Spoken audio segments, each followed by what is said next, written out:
Hello, I am so barely here, barely awake. I was thinking this morning about theater and how I got into theater, hoping to rebuild my identity. For 20 years I've been trying to write books. I've written 2 books, and I'm hoping the second one has what it takes to publish. But unfortunately, because of this lovely depression, my creativity has kind of run dry.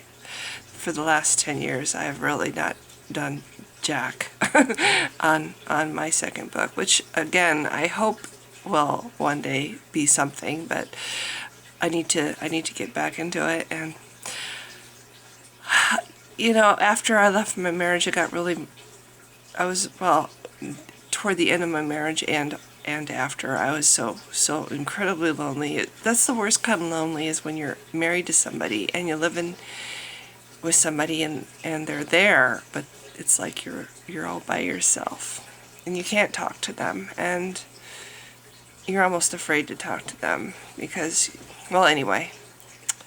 So I got into theater, and thinking that it was really wonderful being around such incredibly nice, genuine seeming, artistic, creative people. I thought it was a really good thing to make other people laugh or cry, feel things, take them away from the real world for a little while into an imaginary world, and maybe even make them care about the character that you're playing. Now, I didn't get into theater very much. I was only in about 11 shows, and I didn't get into it until my middle 30s, and not very good. The theaters that I got to be in, shows, were not considered the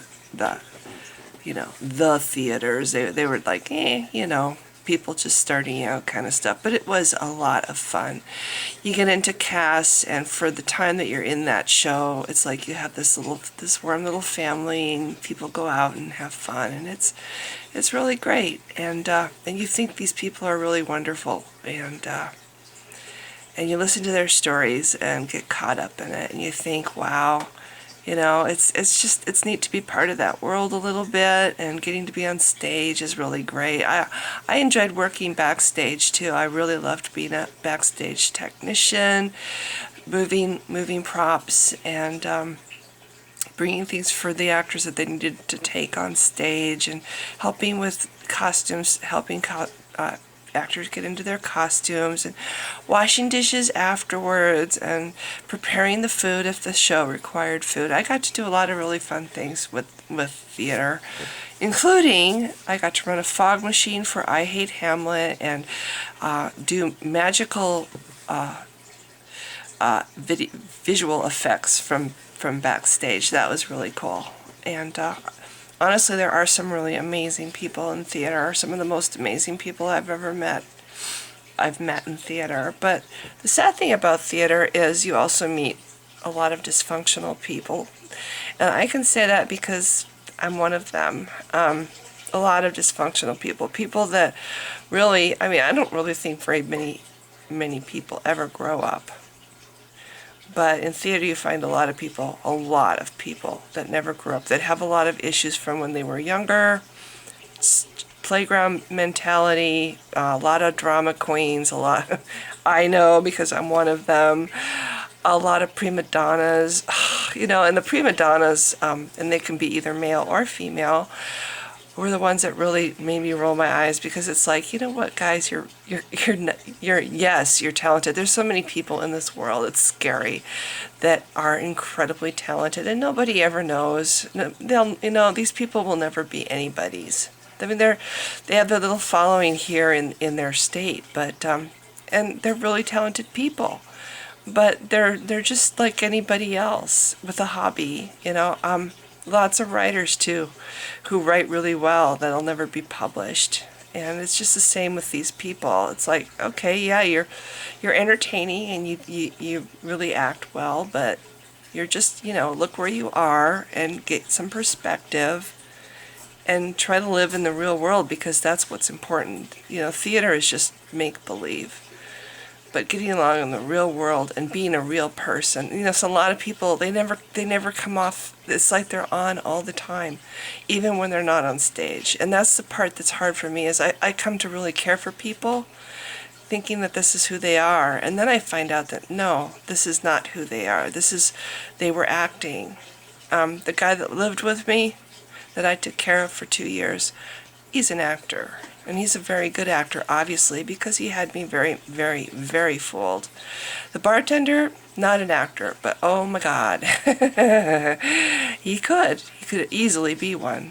I think anybody who works with the public, who has to put on a persona even to people that they don't care for, to make money, to earn tips, has the makings to be a good actor.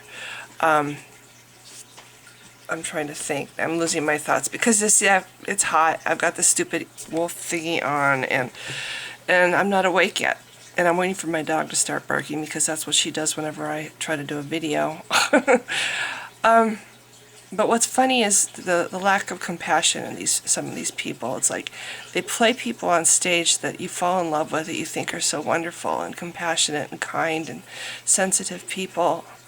And you see that, but it's just acting. And then you see in the real world that they're very stuck on themselves, and you know, they're not very giving. They're not very, you know, they have limits to how much they can be.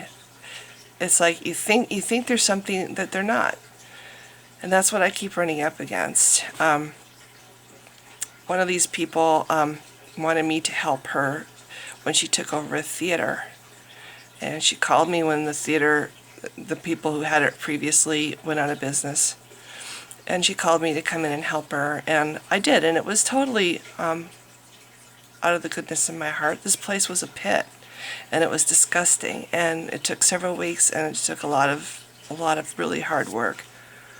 And, you know, and I was totally loving it, that I was getting to start something that is another venue for actors to be original and creative and perform and practice their arts and make people happy. And it was something that I like to feel needed, and I like to belong. I like to feel like I belong.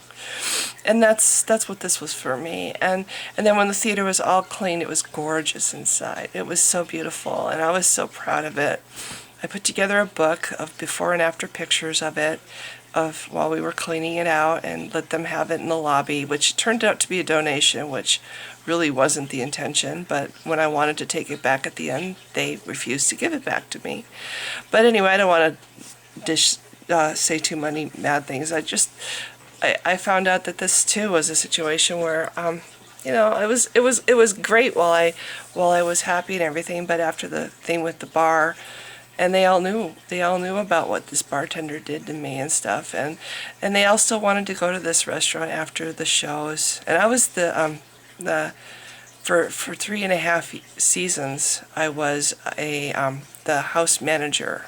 So I took care of getting the volunteers to run the front of house, and I got to do a lot of stuff. I basically ran the front of the house, and was the first face of the people saw when they walked through the front door of the theater. And I took that job very seriously. I work at a restaurant, and I have to do the same thing there. I have to be happy even when I'm sad. And I pulled it off well. I had a lot of people in the lobby that thought I was great. I had a lot of people that I worked with in the lobby who told me that they were coming there because of me. You know, I made them laugh, you know. So anyway, but you know, when this depression started, I had depression before, and losing my ability to have children, even though I was already too old, it was like this teddy bear security blanket that I had, you know. Well, you never know, miracles happen, right? Well, after my surgery, that was no longer possible, and that was a huge loss for me. And I've read that depression is very common after something like that, when a woman loses, you know, the equipment. Depression is a real common thing to happen. And between that and the crap that was going on with the bartender and the guy who had stayed with me that turned out to just be acting, not really my friend, I was in a really bad depression, but I managed to hold it together really well during the important parts when the customers were there. The part that I had trouble with was after the shows, when all the actors were freely talking amongst themselves about going to this restaurant where I got targeted and harassed at. They wanted to go there. They wanted to still give that restaurant their patronage and that bartender their tips. And that was really painful for me because here I was volunteering, giving them my support weekend after weekend after weekend, and it meant nothing to them. The fact that I couldn't be with them, I mean, it didn't matter. A lot of times people break off into little, they go off with their friends after shows, but there were times when the whole cast would go out and I wasn't getting to go, and they knew why, but they would rather go to this restaurant where I wasn't able to go than go someplace else down the street that I could go to. And then when this made me feel sad and rejected even more, and even more like an outcast, they had problems, and they went to the owner of this theater and complained, that Diane was a downer, and da-da-da-da-da. And the theater person, the person that I helped start the theater, who was, I thought, my friend, because I was helping her outside of the theater with her mom and helping her with her animals, and even babysat her animals when she went on a weekend excursion. I thought that we were friends. We did things together. It was a friendship. But this friend never came to me and said, Diane, some of the people are complaining about you because you're such a bummer after the shows are over or whatever. Nobody brought it to my attention that it was a problem.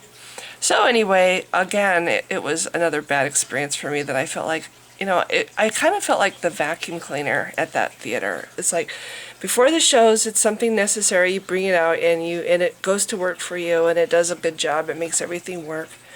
But after the show, who wants to see this eyesore still sitting out? You want to put it in the closet, right? You want to tuck it away where nobody has to see it, and nobody has to think about it anymore. Well, that's how I felt at this theater.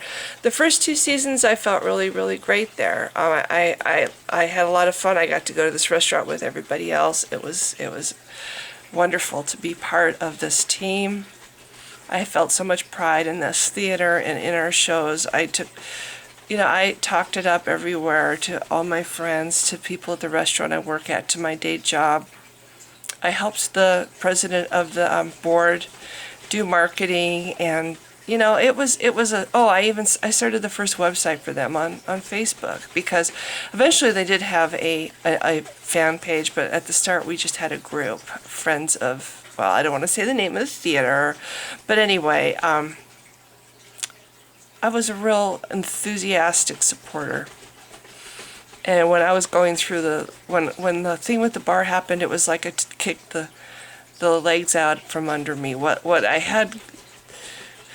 was fighting with depression before. I was seeing a therapist before because of the way I was being treated at this bar. And when I was 86th, and then the corporation turned around and didn't care about what had happened to me. Once I figured out what happened to me, and I went to this corporation and I started saying, oh my God, this guy wasn't my friend. This is what he did. I didn't know the attitude. We don't care. Even though I was a loyal customer for over 5 years. It's like, when complete strangers say that to you, it's like, anyway, it put me in and I still am in this wonderful depression. And because of this depression, I've lost people that I thought were friends. And I've lost this theater. This woman, basically, that owns this theater, she called me a bitch because I wanted to help. There's one show where the board president was the director, and she didn't want me there because she wanted a volunteer there who was a friend of hers that I was having difficulty with. Anyway, I still wanted to help at the theater. It was, I was one of the staff there. Anyway, long story short, she didn't want me there. I still wanted to be there. I ended up being, well, it was bad. I'm no longer there, let's just say. We had a falling out. And I've been trying, as I usually do, I try to hold on to friendships. And I see this woman drive by in her car, and she's doing this with her hand as she drives by because she doesn't want me to see her. And I'm being told by people that she's actually afraid of me. Like I would never hurt anybody, and it just blows my mind. But she's a nurse, and she's seen people who are mentally ill, and so she's afraid of me. It's like depression is is a chemical imbalance. And yes, I'm sure that there's a lot of really I don't know if I can't imagine somebody depressed being violent, but anyway, I don't know, who knows what she's seeing, but it's like depression's just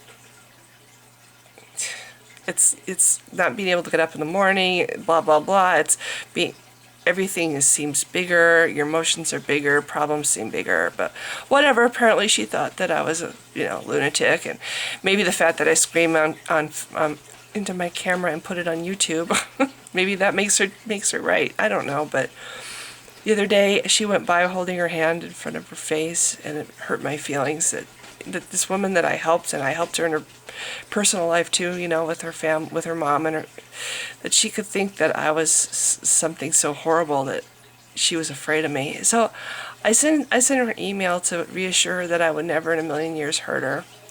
And here she comes out of the theater when I'm driving away from my job and screams. I mean, this woman just bellows across the theater, "Leave me the fuck you alone." What did she say?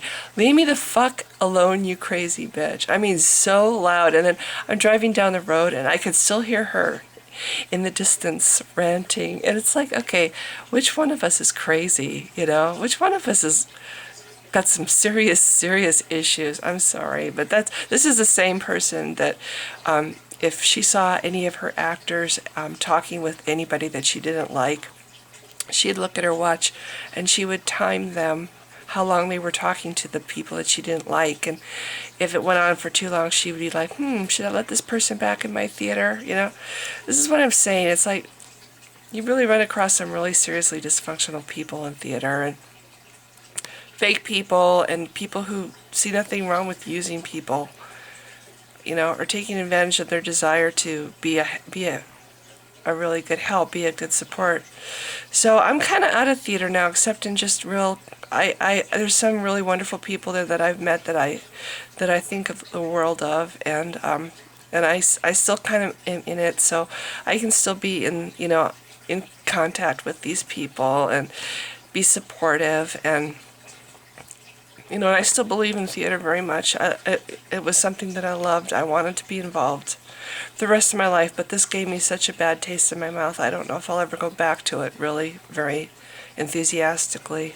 So anyway, my throat's getting dry, and I need to get going. I just wanted to say that, if you're depressed and you're trying to find a healthy environment for yourself, theater might not be the best place, because that's a place where a lot of dysfunctional people go. And, it's one thing to be a dysfunctional person around a lot of healthy people, but to be dysfunctional around other dysfunctional people, it's really difficult to, it's a difficult path to walk, because you don't know. It's like the ground isn't solid, and you don't know you can't trust the ground you're walking on. You can't trust the people you're talking to.